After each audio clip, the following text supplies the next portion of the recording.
मुख्यमंत्री सुखविंदर सिंह सुक्खू ने शुक्रवार शाम जिला चंबा की भजोतरा पंचायत के मटवाड़ गांव के बेसहारा बच्चों के साथ वीडियो कॉल के जरिए बात की। मुख्यमंत्री ने निशा के साथ बात करते हुए कहा कि चारों बच्चों की पढ़ाई सीसीसीआई केंद्र से जारी रखवाई जाएगी। उनकी शिक्षा रहन सहन का सारा खर्चा सरकार उठाएगी व आपका भविष्य हम बनाएंगे। मुख्यमंत्री ने कहा कि एक भाई आपका चेन्नई में है, उसे भी आप हिमाचल बुला ले। आप चारों बच्चों को सरकार की योजना के तहत लाभान्वित किया जाएगा। निशा ने 10वीं के बाद पढ़ाई छोड़ दी है। उन्होंने कहा कि उसे फिर से शुरू करते हुए 11वीं और 12वीं की शिक्षा वह हासिल करे। उन्होंने आश्वासन दिया कि जमीन के ऊपर लोन भी चल रहा है, उसका भी हल निकाला जाएगा। मुख्यमंत्री सुखविंदर सिंह सुक्खू ने शुक्रवार शाम जिला चंबा की भजोतरा पंचायत के मटवाड़ गांव के बेसहारा बच्चों के साथ वीडियो कॉल के जरिए बात की। मुख्यमंत्री ने निशा के साथ बात करते हुए कहा कि चारों बच्चों की पढ़ाई सीसीसीआई केंद्र से जारी रखवाई जाएगी। उनकी शिक्षा रहन सहन का सारा खर्चा सरकार उठाएगी व आपका भविष्य हम बनाएंगे। मुख्यमंत्री ने कहा कि एक भाई आपका चेन्नई में है, उसे भी आप हिमाचल बुला ले। आप चारों बच्चों को सरकार की योजना के तहत लाभान्वित किया जाएगा। निशा ने 10वीं के बाद पढ़ाई छोड़ दी है। उन्होंने कहा कि उसे फिर से शुरू करते हुए 11वीं और 12वीं की शिक्षा वह हासिल करे। उन्होंने आश्वासन दिया कि जमीन के ऊपर लोन भी चल रहा है, उसका भी हल निकाला जाएगा। मैं आपको जो कह रहा हूँ मेरी बात को सुनो। अपने दोनों भाइयों को और खुद भी आप अभी हम आपको स्कूल में एडमिशन करवा देंगे और रहना खाना पीना होगा। जब पढ़ लोगे उसके बाद अपने घर चले जाना। मैं जो कह रहा हूँ उसको सुनो, फिर अच्छा पढ़ के अच्छी नौकरी मिलेगी। ऐसे जीवन में ऐसा अच्छा नहीं रहेगा, संघर्ष ही करना पड़ेगा। और आपके भाई को भी 15 साल का, उसको भी हम पढ़ा लेंगे, ठीक है। मैं अभी आपको जो कह रहा हूँ ना वो सुनो, आप मेरी बात को अच्छे ध्यान से सुनो और अच्छी नौकरी मिलेगी। फिर सोच लो है ना, किसी के बहकावे में ना आओ, आपको अच्छा मिलेगा। और डीसी साहब आपको मैं बोलूंगा, वो आपको पूरा भर देंगे, ठीक है। हाँ, पैसे भी मिलेंगे आपको, पढ़ने के पैसे भी मिलेंगे। तीनों भाइयों को पैसे मिलेंगे पढ़ने का पूरा पढ़ाई का खर्चा सरकार मिलेगी, खाने का रहेगा। और बच्चे भी और लड़कियां भी वहां, है ना। तुम ही नहीं होगी बेटियां, वहां कई 25-30 बेटियां हॉस्टल में बहुत बेटियां हैं। जमीन तुम्हारी कोई नहीं उठाएगा, ठीक है। तो आप कर लो, है ना, जो उसका सरकारी योजना का लाभ उठाओ, ठीक है। ठीक है बेटा, थैंक यू। हमारी जमीन जो है उसके ऊपर भी लोन है ना। कितना लोन है? 95,000। चलो कोई नहीं, मैं होगा। मैं आपको जो कह रहा हूँ मेरी बात को सुनो।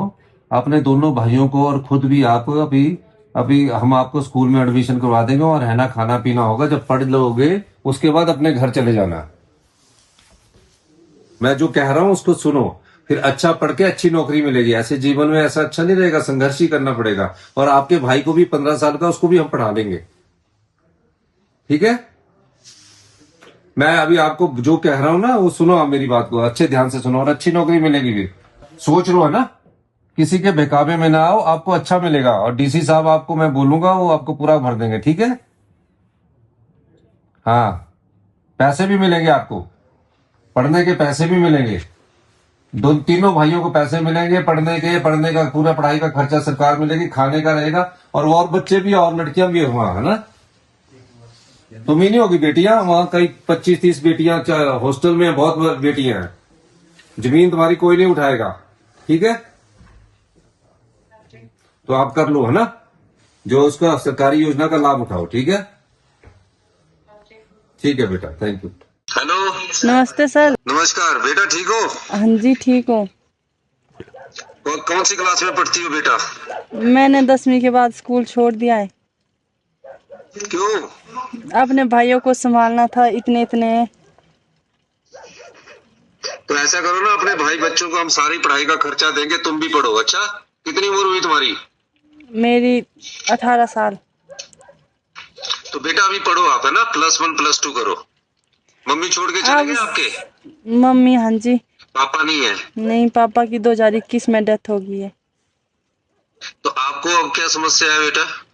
समस्या एक तो मैं चाहती हूँ कि मेरे भाई पढ़ते रहे कंटिन्यू, इनकी पढ़ाई नहीं रुकनी चाहिए उनके लिए। और दूसरा, मेरा भाई है चेन्नई में, अगर उसके लायक कुछ काम हो तो आप दिलवा दो। 15 साल का है अभी। क्या करता हो? वो जैसे बोझा उठाने का काम करता है। कितना पढ़ा है? 8वीं तक। उसको बुला लो वापिस, मैं लगाता हूँ उसको, है ना, बुलाओ। जी।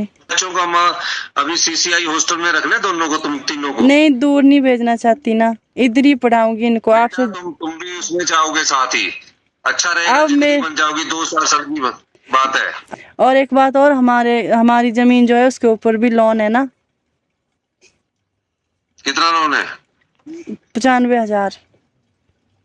चलो कोई नहीं, मैं आपको जो कह रहा हूँ, मेरी बात को सुनो। अपने दोनों भाइयों को और खुद भी आप अभी अभी हम आपको स्कूल में एडमिशन करवा देंगे और रहना खाना पीना होगा। जब पढ़ लोगे उसके बाद अपने घर चले जाना। मैं जो कह रहा हूँ उसको सुनो, फिर अच्छा पढ़ के अच्छी नौकरी मिलेगी। ऐसे जीवन में ऐसा अच्छा नहीं रहेगा, संघर्ष ही करना पड़ेगा। और आपके भाई को भी 15 साल का, उसको भी हम पढ़ा लेंगे, ठीक है। मैं अभी आपको जो कह रहा हूँ ना वो सुनो, आप मेरी बात को अच्छे ध्यान से सुनो और अच्छी नौकरी मिलेगी फिर। सोच लो, है ना। हाँ जी। किसी के बहकावे में ना आओ, आपको अच्छा मिलेगा। और डीसी साहब आपको मैं बोलूंगा, वो आपको पूरा भर देंगे, ठीक है। हाँ जी। हाँ, पैसे भी मिलेंगे आपको, पढ़ने के पैसे भी मिलेंगे। तीनों भाइयों को पैसे मिलेंगे पढ़ने का पूरा पढ़ाई का खर्चा सरकार मिलेगी, खाने का रहेगा। और बच्चे भी और लड़कियां भी वहां, है ना। तुम ही नहीं होगी बेटियां, वहां कई 25-30 बेटियां हॉस्टल में बहुत बेटियां हैं। जमीन तुम्हारी कोई नहीं उठाएगा, ठीक है। हाँ जी। जो उसका सरकारी योजना का लाभ उठाओ, ठीक है। ठीक है बेटा, थैंक यू। धन्यवाद आपका सर।